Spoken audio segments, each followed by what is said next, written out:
আওয়ামী লীগ তো ভিকটিম ছিল না, ভিকটিম ছিলেন আপনারা আওয়ামী লীগ যখন ক্ষমতায় ছিল।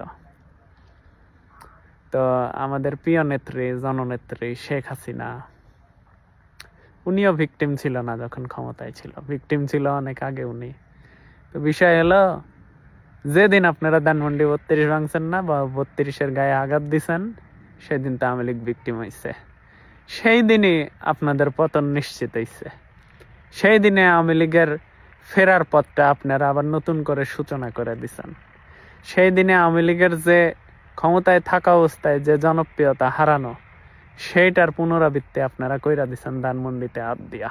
ঠিক আছে, তো যেদিন ধানমন্ডি ভাঙছেন সেদিন জননেত্রী শেখ হাসিনা ভিকটিম হয়েছে। সেদিন থেকে আওয়ামী লীগের নেতাকর্মী ভিকটিম হয়েছে, সেদিন থেকে মুক্তিযুদ্ধ ভিকটিম হয়েছে, মুক্তিযোদ্ধারা ভিকটিম হয়েছে, সেদিন থেকে শহীদ পরিবারগুলো মহান